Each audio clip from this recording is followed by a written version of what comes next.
Welcome to Transformative Principal, where I help you stop putting out fires and start leading. I am your host, Jethro Jones. You can follow me on Twitter at Jethro Jones.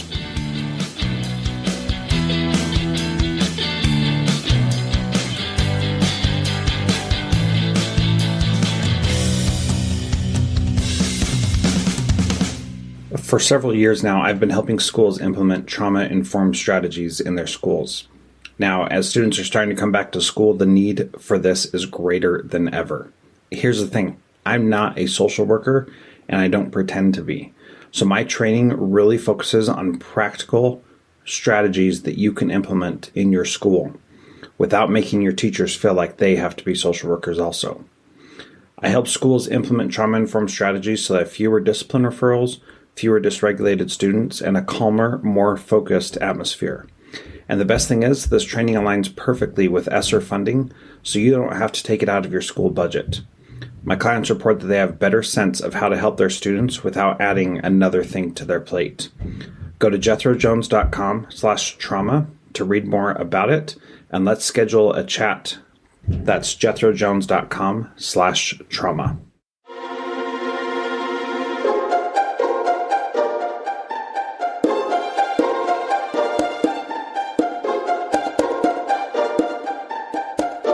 Welcome to Transformative Principal. I am excited to have today on the program Trish Wilkinson, goes by Trish. She is a science nerd and a veteran teacher who has taught all grades, kindergarten through sixth, in both public and private schools.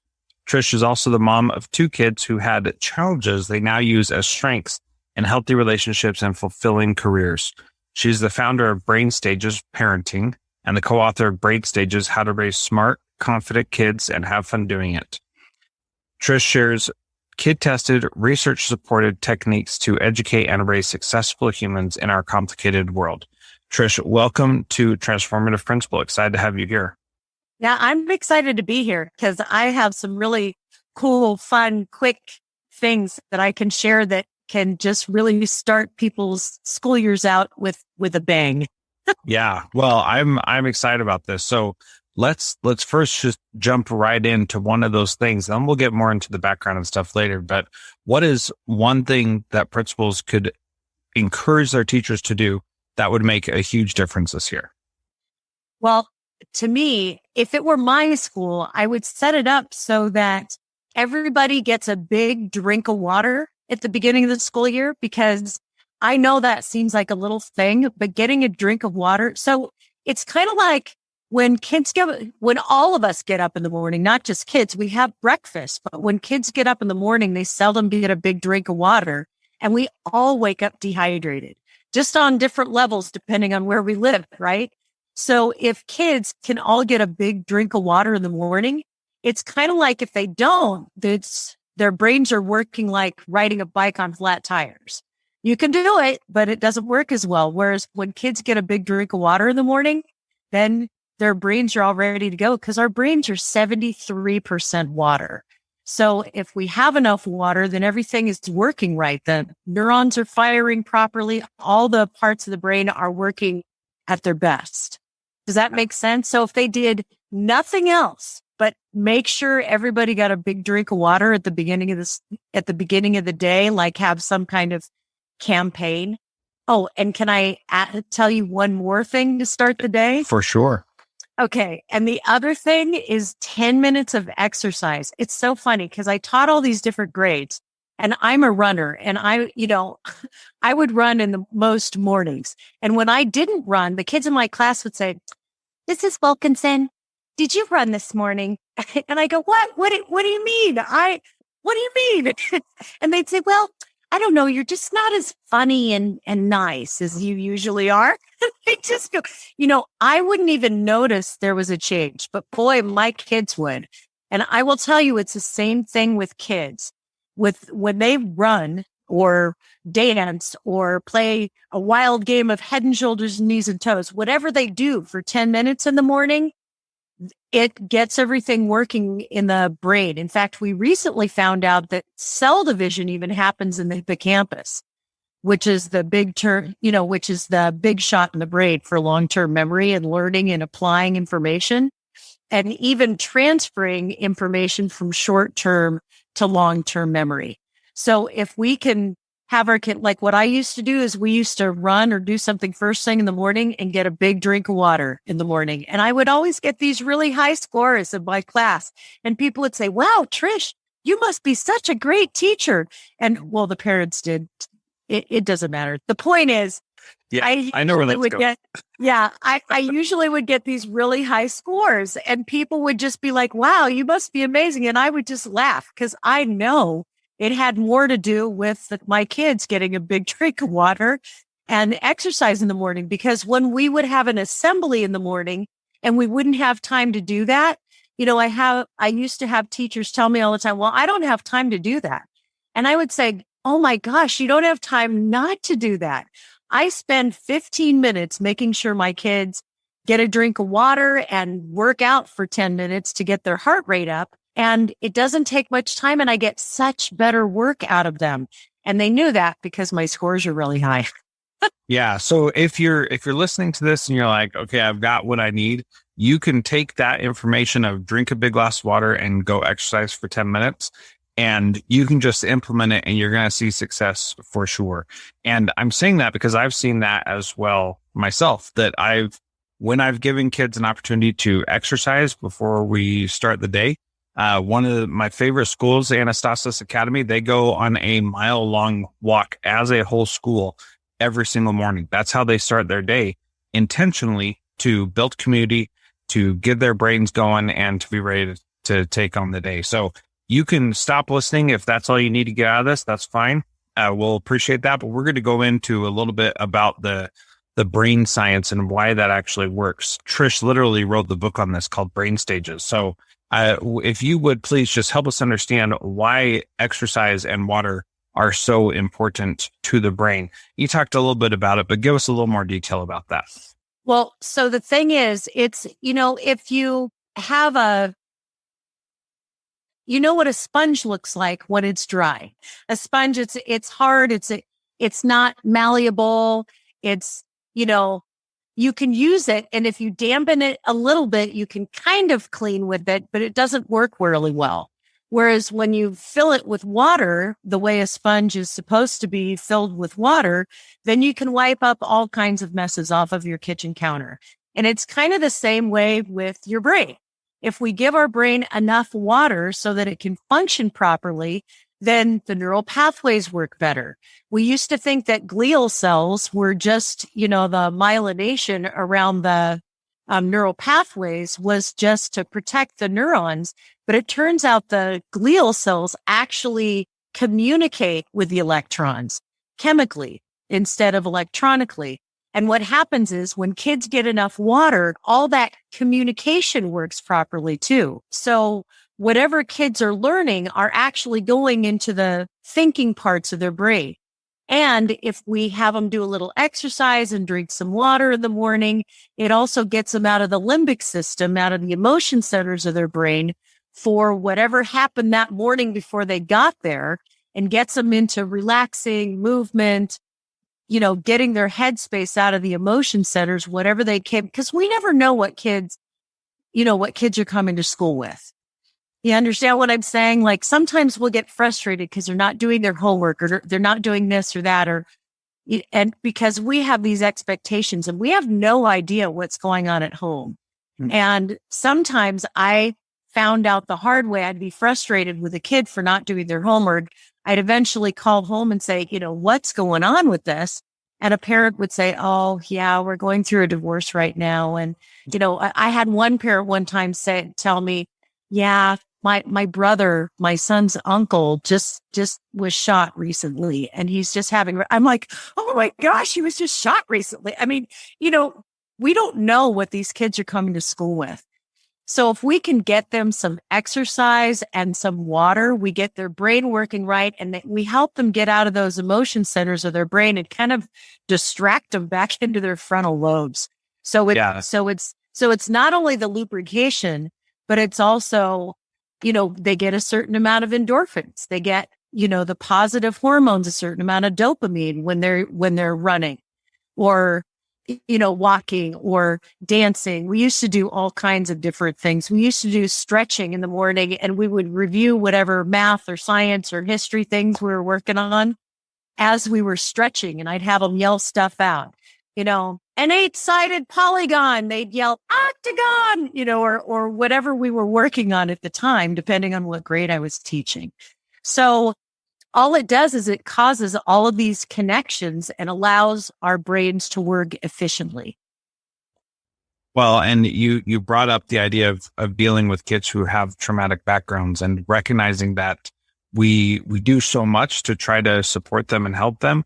And this is a very simple response to get them out of their limbic brain and really start making better choices is to be activated in their frontal lobe and not be only reacting to the emotion that they're feeling. So this is a great way to get them centered, let them know we're making a transition and we're going to start doing learning. Those things are little, but they're so important. So as kids' brains develop and they start to function differently as they're growing up, what are some of the things that parents or principals and teachers should know about their brains? Well, for one thing, so how a lot of things are found out by accident. There was a Dutch study that was done, I think it was in 2008, where they were actually studying negative feedback to try to figure out how to help children do better on tests. So if they told them you didn't do this right, and this, try this kind of thing. And what they realized was kids before they were 11 years old, nothing was lighting up on the MRI. It turns out that kids don't really process negative feedback very well. Whereas if you say, okay, that's a really good start. Now let's see if you can do this. Bing, bing, bing, bing, bing. Everything lights up on the MRI. So how we talk to children, especially before they're 11 years old, when we say, oh, talk to them positively, it's not just this airy-fairy, frou-frou kind of thing. It's kids' brains before they're 11 years old don't really process when we use negative feedback versus positive feedback and giving them the next step and telling them the little thing, even if we can only find something teeny tiny that they did well, just point out the one teeny tiny thing they did well and say, now let's see if you can do that. And then we get so much more from them.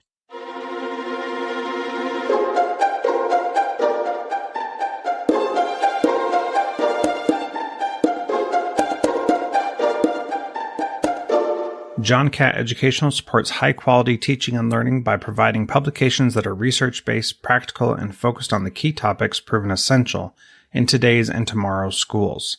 The latest John Catt publications include a book whose bold, transformative ideas amaze and infuriate people around the world, according to one reviewer, a title from global leaders in curriculum planning, practice, and retrieval, one book that says stop talking and start doing with regard to teacher well-being, and much more. These books, used by educators of all roles across North America and worldwide, amplify fresh, engaging voices with practical strategies to create transformative change. Learn more in our show notes at jethrojones.com/podcast.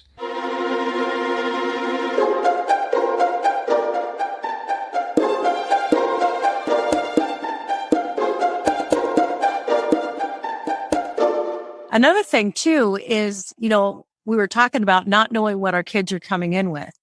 And another thing that's really cool that we can do as teachers too is help them with their working memory. So working memory is short-term memory, but our kids need short-term memory in order to learn things that they're learning in the class and then be able to transfer it to long-term memory, which is a hippocampus. So another reason that movement is so important is because the caudate nucleus, which is short-term memory, is right smack next to the hippocampus, which is long-term memory. And it turns out that the caudate nucleus is not only short-term memory, it's also movement. So if we can get our kids to move and while they're learning anything or trying to remember anything, then it helps cement whatever it is in their brain because it helps transfer information from the short-term to long-term memory. Does that make sense? So I used to have my kids learn to jump rope every year because there's something about that jump rope rhythm And I didn't know why before I did all this brain study. All I knew is that when I had my kids from kindergarten all the way through sixth grade, every year I had a few kids that couldn't do that rhythm of, the jump, pause, that kind of rhythm. Once they got that rhythm, they started learning things. If they were behind in things, they started picking a lot of things up. Yeah. Well, it's interesting because one of my friends is an editor in Hollywood, and he said the thing that helped him the most become a good editor was ballroom dancing. And I said, what? That's crazy. That to me, that didn't make sense. Hearing you talk about this now does make sense because it helped him. What he says is it helps him know how to tell a story. And it also helps him know when to make changes in the edits. And if you've ever watched a movie edited by like a fifth grader versus a movie that's edited by a professional film editor, you know that there's a different way that it's done and that there's a rhythm to it, that there's feeling and emotion that goes into the timing of different things. And that can all be really powerful. And I think that this example of things going into long-term memory with the aid of movement is definitely something that is powerful. I'm thinking about kids that I've seen who have been able to remember things, not because they were intentionally moving when it happened, but that they were kind of bored just trying to like memorize flashcards, and how if they did that while they were bouncing the ball or doing push-ups or something like that, that those things stayed connected with them. And I didn't ever understand why that was before, but that makes a lot of sense now, understanding how the brain works. And I don't remember what was next to the hippocampus, but that other piece. Oh, the caudate nucleus. Yeah. Yeah.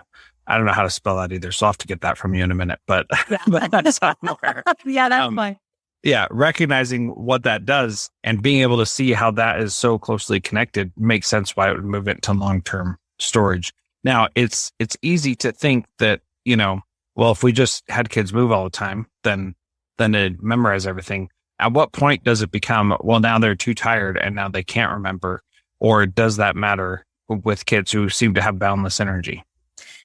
I think if we do it in like 10-minute increments, that's kind of optimal.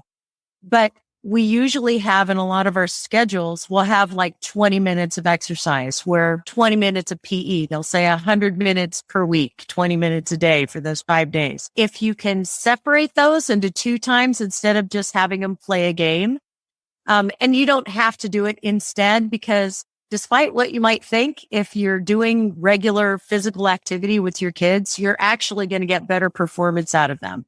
But like when we used to be working for a while, or I'd be teaching something for a while, and I usually tried to integrate curriculum so it would make sense to teach things in context.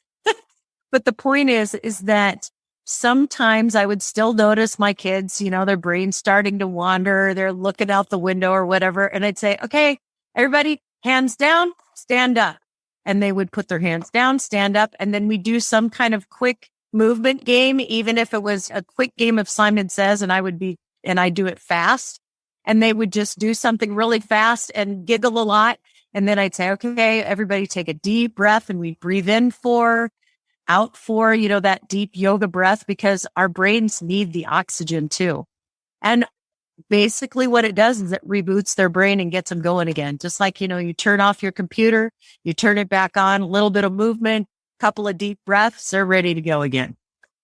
Yeah. And that takes 120 seconds, 2 minutes, and you get so much more work out of them, so much better energy. And they love those breaks, and they know when they're starting, and they'll start, they would start telling me, Mrs. Wilkinson, I need a movement break. And I'd say, okay, let's do it, and because it doesn't take very long, and they didn't take advantage of it because, they knew it worked, and, they knew they would feel better and start getting whatever we were doing. So, and we also talked a little bit about working memory. You can improve kids' short-term memory or working memory, because think about it, when they're learning a new kind of math problem, and they have to write it down and work it out and then move their answer from one place to another, or color in a bubble, or whatever they have to do, they have to use short-term memory. And we find kids who are who come from at-risk families, or they've experienced trauma or any of those kinds of things, they usually have less working memory than their counterparts that don't have those issues.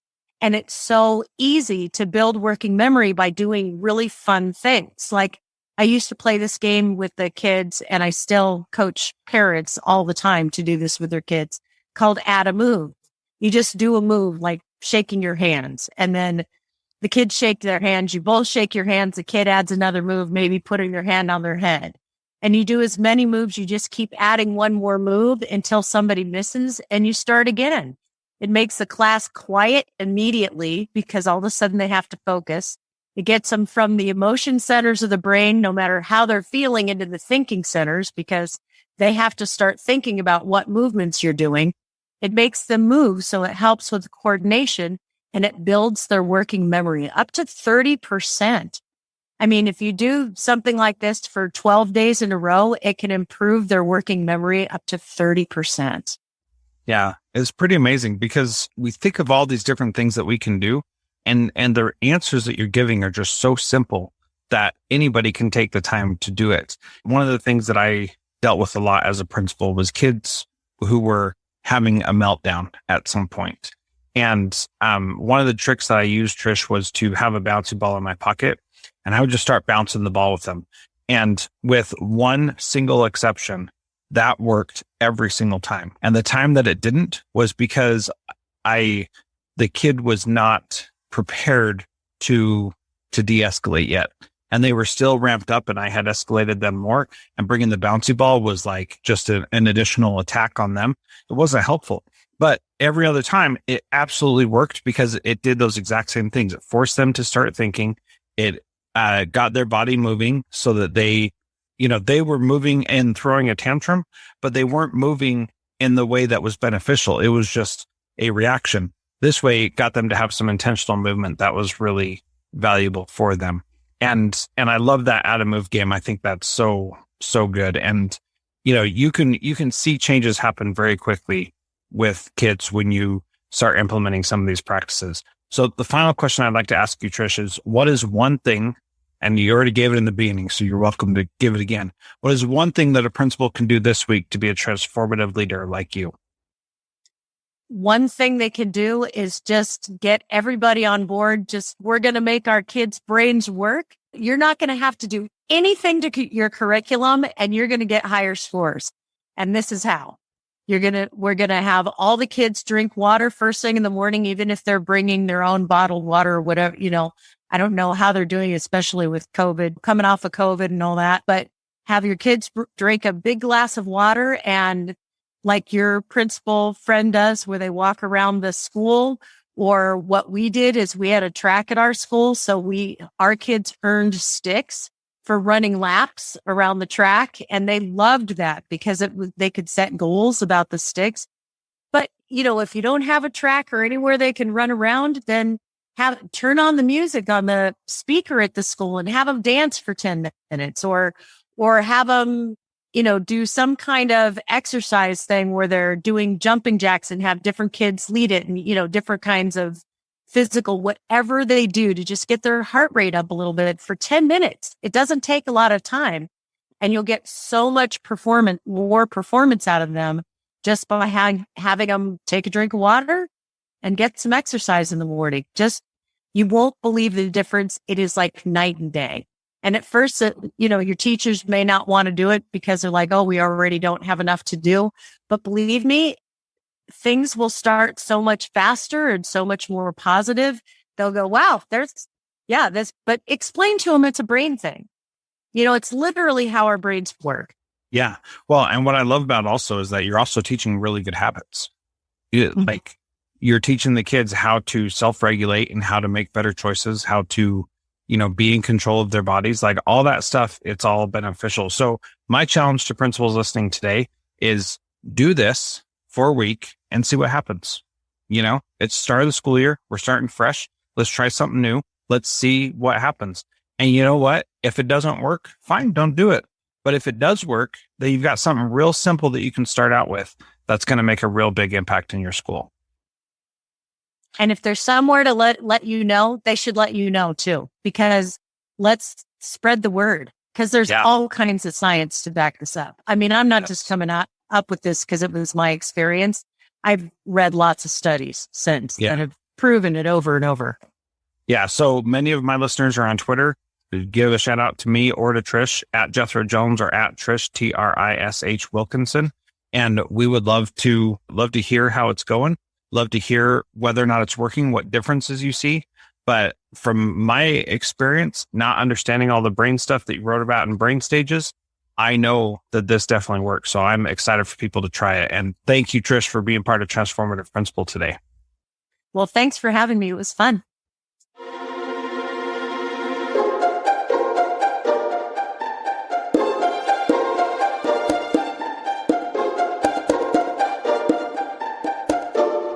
Hey, middle school principals, what if I told you that all your teachers had to do to teach your students really valuable social and emotional competencies was just press play? In Control SEL is a fully automated video curriculum that teachers and students absolutely love. And that's because it's easy, and it looks just like a Netflix or a YouTube show. So all you have to do to hear about how it can completely transform your school is schedule your call. Tell us Jethro sent you and you'll get 20% off if you feel like it's a good fit. So go now to www.incontrolsel.com/strategy call to schedule your call today. The link will be in the show notes.